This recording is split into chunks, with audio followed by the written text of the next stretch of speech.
잔잔한 시냇물 소리와 새들의 지저귀이 어우러진 작은 마을촌. 이른 아침부터 동네 아낙네들의 쿵쿵 짖는 소리가 울려 퍼지는 가운데 박김 할머니는 여느 때처럼 하루를 시작하셨다. 대나무 숲 뒤편에 자리한 작은 기와집은 세월의 흔적이 고스란히 느껴진다. 70평생을 소박하고 평온하게 살아오신 박김 할머니. 쪽진 머리에는 하얀 서리가 내렸고 가림프지만 여전히 빠른 손놀림으로 마당을 쓸고 계셨다. 마을 사람들에게 박김 할머니는 강인한 정신력의 소유자였다. 일찍 남편을 여의고 홀로 아들 박민준을 키우셔야 했다.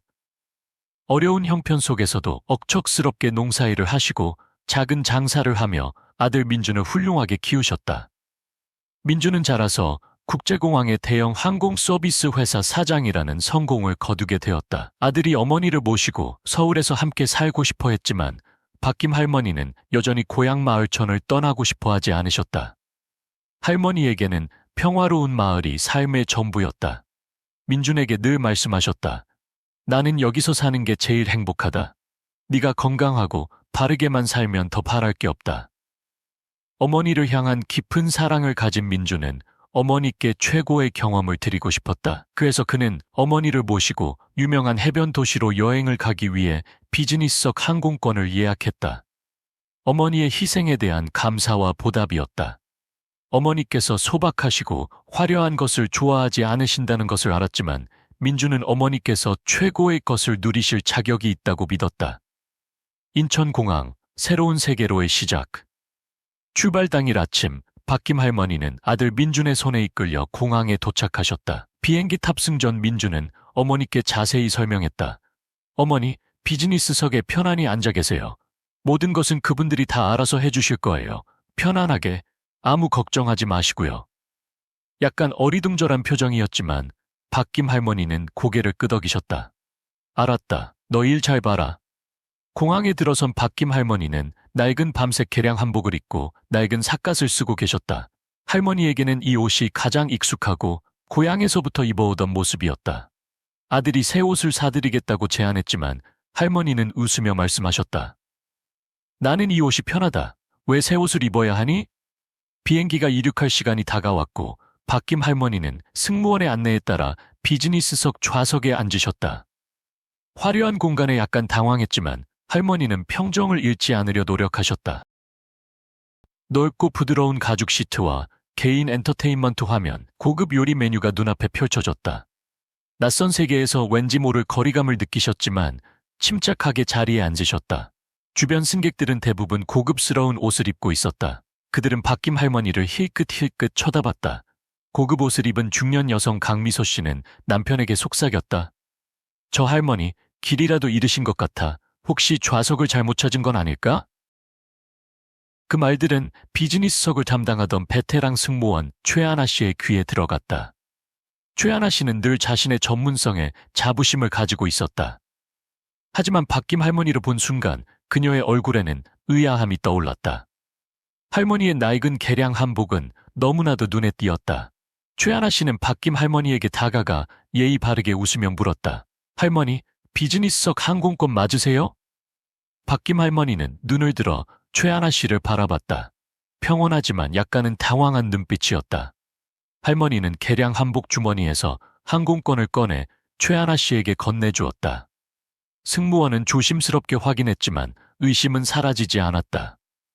항공권을 확인한 후 최하나 씨는 다시 할머니에게 물었다. 혹시 좌석을 잘못 하신 건 아니세요? 비즈니스석은 아주 비싼데 아무나 살 수 있는 게 아니에요. 최하나 씨의 말은 예의 바른 듯했지만 비꼬는 듯한 말투였다. 주변의 승객들도 모두 들을 수 있을 정도로 크게 말한 것이다. 몇몇 승객들은 박김 할머니를 호기심 어린 눈으로 쳐다봤고 어떤 이들은 낄낄 웃었다. 젊은 남성 이재현 씨는 옆 사람에게 말했다. 아마 자녀분이 표는 샀는데 자리를 못 알려주신 모양이네. 비즈니스석의 분위기는 갑자기 긴장감으로 가득 찼다. 박김 할머니는 모두의 시선이 자신에게 집중되고 있다는 것을 느끼셨다. 불편했지만 침착한 모습을 유지하려 노력하셨다. 할머니는 조용히 대답했다. 나는 이 표가 얼마나 비싼 건지 모른다. 내 아들이 사준 표다. 박김 할머니의 대답에 최하나 씨의 의심은 더 커졌다. 최하나 씨는 희미하게 웃었지만 불신을 감추지 못했다. 그렇다면 아마 아드님이 뭔가 착오가 있었나 봐요. 제가 다시 한번 확인해 드릴게요. 말을 마친 최하나 씨는 뒤돌아섰지만 의심 가득한 눈빛을 남겼다. 주변의 승객들은 계속해서 웅성거렸다. 중년 여성 한 분은 고개를 저었다. 저 할머니는 비행기 표에 대해서 아무것도 모르는 것 같아. 비즈니스석에 저런 옷차림은 너무 이상하잖아. 주변의 모든 소리가 다 들렸지만 박김 할머니는 아무런 반응을 보이지 않으셨다. 그저 휴대폰을 꺼내 아들의 번호를 눌렀다. 민준아, 엄마가 지금 비행기에서 자리에 무슨 일이 좀 있다. 짧게 말씀하셨다. 작은 목소리였지만 주변의 승객들도 들을 수 있을 정도였다. 이로 인해 호기심은 더욱 커졌다. 사람들은 서로를 쳐다봤다. 저 소박한 할머니가 비즈니스석과 대체 무슨 관련이 있는 걸까? 그리고 아무도 예상치 못했다. 이 짧은 전화 한 통이 모든 상황을 바꾸리라는 것을 고요함 속에서 드러난 진실. 박김 할머니가 전화를 끊자 비즈니스석에는 이상하리만큼 고요한 분위기가 감돌았다. 호기심 어린 시선은 여전히 할머니를 향해 있었지만 아무도 감히 무언가를 더 물어보지 못했다. 승무원 최하나 씨는 자기 자리로 돌아왔지만 여전히 불안과 의심으로 가득 차 있었다. 그때 근처에 앉아있던 회색 정장의 김정우 씨는 헛웃음을 지으며 옆 사람에게 말했다. 저 할머니, 아들한테 표 좀 확인해달라고 전화한 거겠지. 저런 옷차림으로 비즈니스석은 좀 안 어울리잖아. 옆에 있던 여성은 고개를 끄덕였다. 평가하는 듯한 눈빛이었다. 비행기 안은 점점 수군거림으로 가득 찼다. 몇몇 승객들은 할머니가 비즈니스석을 잘못 찾은 것이라고 추측했고 몇몇은 승무원에게 자리를 다시 확인해달라고 요청했다. 박김 할머니의 전화 후 얼마 지나지 않아 방송에서 안내가 흘러나왔다. 승객 여러분, 잠시 후 비행기가 이륙할 예정입니다. 좌석에 앉아 안전벨트를 매주시기 바랍니다. 최하나 씨는 재빨리 박김 할머니 자리로 돌아왔다. 이번에는 좀 더 딱딱한 목소리로 말했다. 할머니, 다시 한번 확인해 보니까 비즈니스석 맞으신데요. 하지만 여기 서비스가 익숙하신지 모르겠어요. 혹시 불편하시면 일반석으로 옮겨드리는 게 더 편하실 수 있어요. 최하나 씨의 말은 예의 발랐지만 태도는 조롱하는 듯했다. 주변의 승객들은 눈살을 찌푸렸다. 어떤 이들은 코웃음을 쳤다. 젊은 여성 배미영 씨는 옆 사람에게 말했다. 할머니, 너무 낯설어 보인다. 아마 자녀가 표를 사줬는데 자세히 말 안 해줘서 어떻게 해야 할지 모르는 것 같아. 상황은 여기서 끝나지 않았다. 최하나 씨가 자리를 뜨자 수근거림은 점점 커져갔다. 한 노인은 불쾌한 표정을 지으며 말했다. 정말 이상해. 내가 비즈니스석을 몇 년이나 탔는데 저런 차림의 사람은 처음 봤어. 또 다른 젊은 남성은 비꼬는 듯한 말투로 말했다. 혹시 표가 잘못된 건 아닐까요? 비즈니스석은 그냥 앉는 곳이 아니라 품격을 보여주는 곳인데.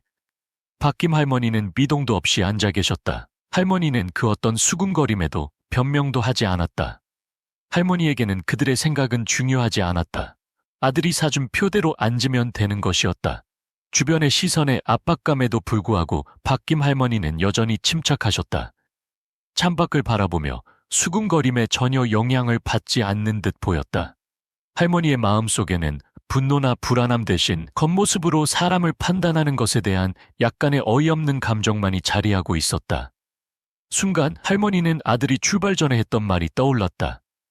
엄마, 걱정하지 마세요. 모든 건 제가 다 알아서 할게요. 편안히 비행만 즐기세요. 그 말에 할머니는 미소를 지었다. 이제 더 이상 주변 시선은 중요하지 않았다. 그저 목적지에서 아들을 만날 생각에 설레었다. 박김 할머니가 조금도 당황하는 기색을 보이지 않자 최하나 씨는 점점 더 불편해졌다. 이 낡은 옷을 입은 할머니가 비즈니스석의 고급스러움과 전혀 어울리지 않는다고 생각했다. 최하나 씨는 다시 박김 할머니를 찾아갔다. 이번에는 목소리가 더 날카로워졌다.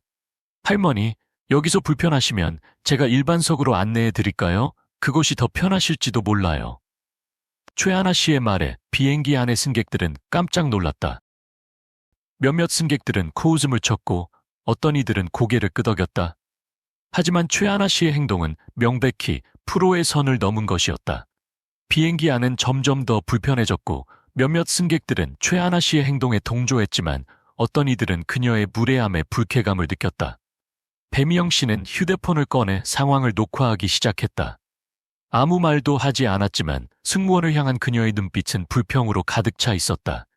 반면 앞줄에 앉아있던 한 노인은 아내에게 속삭였다. 저 할머니 돈이 없을 거야. 비즈니스석에 저런 옷을 입고 있다니 말이 돼? 반전과 깨달음 상황이 최고조에 달할 무렵 박김 할머니의 휴대폰이 울렸다. 화면에는 박민준이라는 글자가 나타났다. 할머니는 침착하게 전화를 받았다. 민준아, 엄마다. 지금 비행기 아닌데 자리에 무슨 문제가 좀 있네. 네가 좀 확인해 주렴. 짧은 말이었지만 주변 사람들은 그 말을 똑똑히 들을 수 있었다.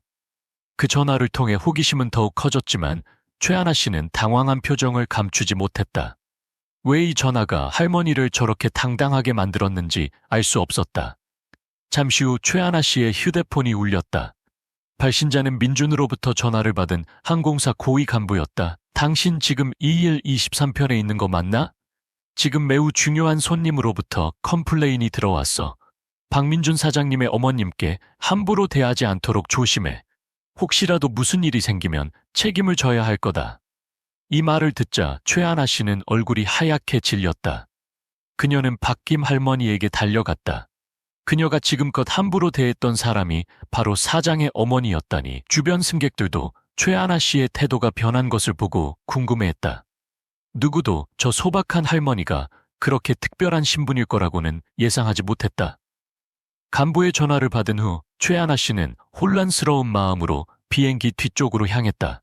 그녀는 승무원 생활 중 처음으로 자신의 전문성에 큰 의문을 품게 되었다. 그녀가 당연하다고 생각했던 승객 평가 기준이 잘못되었음을 깨달았다. 최하나 씨는 자신의 편견이 그녀의 프로 정신을 덮어버린 것을 후회했다. 내가 뭘 잘못한 거지? 단순히 소박한 옷차림 때문에 할머니를 의심했잖아. 다른 사람의 가치를 그들이 입은 옷으로만 판단하는 게 과연 맞는 걸까? 그녀는 용기를 내어 다시 박김 할머니와 마주할 수 없었다. 진심으로 사과해야 함을 깨달았다. 최하나 씨는 단순히 형식적인 사과로는 충분하지 않다고 생각했다. 진정한 사과, 용서. 최하나 씨가 마음을 가다듬는 동안 승무원들은 짧은 회의를 가졌다. 민준의 전화를 받은 관리자는 승무원들에게 침착하고 재빠르게 이 상황에 대처하라고 지시했다. 젊은 승무원 한 명이 말했다. 전체 승객들 앞에서 공개적으로 사과해야 한다고 생각해요. 그렇게 해야 우리가 돈 많은 사람만 존중하는 게 아니라 모든 승객을 존중한다는 걸 보여줄 수 있어요. 다른 승무원은 주저하며 말했다. 하지만 공개적으로 사과하면 우리 팀의 이미지가 나빠지지 않을까요? 다른 승객들이 우리가 차별한다고 생각할 수도 있잖아요. 관리자는 단호하게 말했다. 이미지 생각은 나중에 해도 늦지 않아. 중요한 건 우리가 잘못을 했고 그 잘못을 바로잡아야 한다는 거야. 박김 할머니는 단순한 사장의 어머니가 아니야. 그분도 우리 고객이야. 모든 고객은 존중받을 가치가 있는 거야. 비즈니스석 분위기는 수군거림에서 놀라움으로 바뀌었다. 승객들은 할머니가 도대체 누구지? 승무원이 저렇게 허둥거리는 걸 보니? 라며 수군거렸다. 젊은 기업가 한 명은 자신이 박김 할머니를 조롱했던 일을 후회하며 생각했다. 비즈니스석은 나처럼 잘 차려입은 사람만 올 수 있는 곳이라고 생각했는데 내가 잘못 생각했어. 배미영 씨는 박김 할머니의 소박함 뒤에 감춰진 이야기가 있다는 것을 직감했다. 만약 저 할머니가 사장 아들이 있는데도 저렇게 겸손하고 소박하다면 나는 뭘 믿고 함부로 행동했던 걸까? 한 퇴직교사 전성진 씨는 자리에서 일어나 박김 할머니께 다가갔다. 고개를 숙이며 말했다. 할머니, 저는 교사입니다. 학생들에게 겉모습으로 사람을 판단하지 말라고 가르쳐 왔는데 제가 오늘 그 가르침을 어겼습니다. 죄송합니다. 박김 할머니는 놀랐지만 침착함을 잃지 않고 미소를 지으며 답했다. 괜찮아요. 누구든 잘못된 생각을 할 수 있죠. 중요한 건 잘못을 깨닫고 고치는 거예요. 비행기가 안전궤도에 오르자 승무원이 박김 할머니께 따뜻한 차를 가져다 드렸다. 그때 옆자리에 앉은 승객이 궁금해하며 물었다. 할머니는 아주 편안해 보이시네요. 하지만 다른 사람들은 그렇지 않은 것 같아요. 다른 사람들의 시선이나 말들이 불편하지 않으세요? 박김 할머니는 그 여성을 바라보며 생각에 잠긴 듯 말했다. 불편하지 않다면 거짓말이겠지. 하지만 그 감정에 화를 내고 싶지는 않아. 나는 그냥 엄마일 뿐이고 아들이 공항사장이라도 아들에게 늘 다른 사람을 존중하라고 가르치지. 아들이 표를 사준 건 내가 편안히 여행을 즐기라는 뜻일 거야. 그런 아들의 마음을 내가 망치고 싶지 않아. 그 말을 들은 젊은 여성은 감동했다. 저도 엄마가 있어요.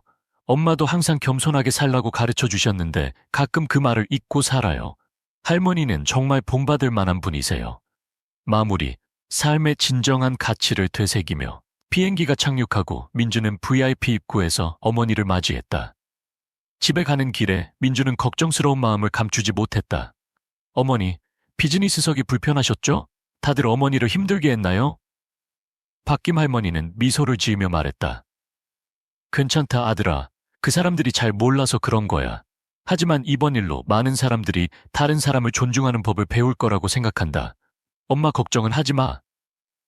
민주는 어머니가 소박하고 과묵하지만 내면의 힘이 강하다는 것을 다시 한번 깨달았다. 그는 다짐했다. 나는 사장으로서뿐 아니라 사람들을 존중할 줄 아는 사람이 되어야 한다. 비행기는 목적지에 도착했지만 박김 할머니의 이야기는 사람들의 마음속에 깊이 남아 있었다. 이전에 할머니를 의심하거나 조롱했던 승객들은 이제 부끄러움과 반성의 감정을 느꼈다. 젊은 기업가는 박김 할머니가 비행기에서 내리기 전에 다가가 사과했다. 할머니, 제가 할머니에 대해 잘못 생각했던 것을 사과드립니다. 저는 겉모습만 보고 사람의 진정한 가치를 몰랐습니다. 박김 할머니는 차분하게 말씀하셨다. 괜찮아요. 누구나 다른 관점을 가질 수 있어요. 중요한 건 잘못을 깨닫고 변화하는 거죠. 그 말은 젊은 기업가뿐만 아니라 모든 사람들에게 깊은 교훈이 되었다. 최하나 씨는 비행이 끝나자 박김 할머니께 진심으로 사과드렸다. 할머니 정말 죄송합니다. 제가 제 편견 때문에 서비스를 망쳤습니다. 정말 잘못했습니다. 박김 할머니는 최하나 씨의 어깨를 토닥이며 웃으며 말했다. 아가, 누구나 실수를 할 수 있지. 중요한 건 잘못을 인정하고 고치는 거야. 너는 이미 그렇게 했어. 너무 자책하지 말렴. 박김 할머니의 따뜻한 용서는 최하나 씨의 마음을 치유해 주었다. 그녀는 가벼운 마음과 함께 절대 잊지 못할 교훈을 얻었다. 집으로 돌아가는 길에 민주는 생각에 잠겼다. 어머니가 세상을 바라보는 방식과 그동안 자신이 세상을 바라보던 방식이 크게 다르다는 것을 느꼈다. 어머니, 저는 그 사람들이 창피해요. 어떻게 어머니께 그렇게 함부로 대할 수 있죠? 박김 할머니는 나지막한 목소리로 말했다. 괜찮다, 아들아. 모든 사람이 겉모습으로 사람을 평가하지 말아야 한다는 것을 배우지는 못했어. 그들은 실수하면서 배우겠지. 엄마가 어려움 속에서 인내심을 배웠던 것처럼. 민주는 할머니의 말에 큰 울림을 느꼈다.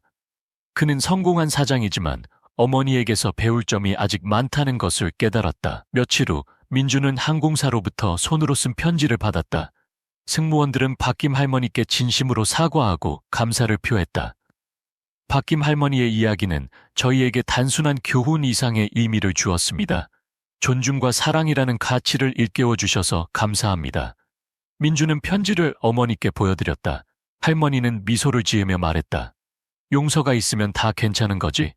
하지만 그 편지는 할머니의 교훈이 사람들의 마음속에 깊이 새겨졌다는 것을 증명하는 증거였다. 박김 할머니의 이야기는 항공사 내부에 빠르게 퍼져나갔고 직원들의 귀감이 되었다. 젊은 승무원들은 그 사건 이후로 승객들을 바라보는 시각이 바뀌었다며 말했다. 예전에는 겉모습만 보고 평가했는데 이제는 모든 사람에게는 이야기가 있다는 걸 깨달았다고 말했다. 박김 할머니의 이야기는 항공사 교육 프로그램에도 언급되었다. 존중과 사랑의 중요성을 강조하는 살아있는 증거로 사용되었다. 비행 후 박김 할머니는 고향 마을로 돌아오셨다. 삶은 변한 게 없었다. 여전히 소박하게 밭을 가꾸고 마당을 쓸고 동네 사람들과 이야기했다. 하지만 사람들은 이제 할머니를 존경과 감사로 바라봤다. 한 동네 주민 박혜진 씨가 말했다. 할머니 이야기가 우리 마을의 자랑이에요. 소박하게 사시면서 도시 사람들에게 큰 가르침을 주셨잖아요. 정말 존경스러워요. 박김 할머니는 웃으며 말했다. 나는 늘 이렇게 살아왔어요. 자랑스러울 건 없어. 중요한 건 내 양심에 부끄럽지 않게 사는 거야. 박김 할머니의 이야기는 개인적인 사건 이상의 의미를 지닌다. 우리는 겉모습으로 사람을 판단해서는 안 된다. 우리가 보는 것은 빙산의 일각일 뿐이다. 한 사람의 진정한 가치는 그들이 어떻게 살아가고 다른 사람을 어떻게 대하는지에 달려 있다. 포용력은 힘이다. 박김 할머니는 비난 대신 용서와 부드러운 가르침을 선택했다. 사람들은 할머니의 행동을 통해 자연스럽게 배울 수 있었다. 소박함은 풍요로움이다. 박김 할머니는 비록 소박하게 살았지만 그녀의 마음과 인격은 다른 그 어떤 물질적인 것보다 훌륭했다. 이야기는 박김 할머니가 집 처마에 앉아 따뜻한 차를 마시는 모습으로 끝이 난다. 그윽한 눈빛으로 저 멀리 펼쳐진 들판을 바라본다. 그곳은 아들을 키우기 위해 흘렸던 땀방울을 간직한 곳이다. 비록 삶은 화려하지 않았지만 할머니는 자신이 추구해온 진정한 가치 때문에 충분히 행복했다. 바람이 대나무 숲을 스치며 불어온다. 땅과 하늘이 만들어낸 향기를 실어온다. 할머니는 미소 짓는다. 소박하지만 의미 있는 삶을 선택한 할머니의 미소처럼 평화롭다.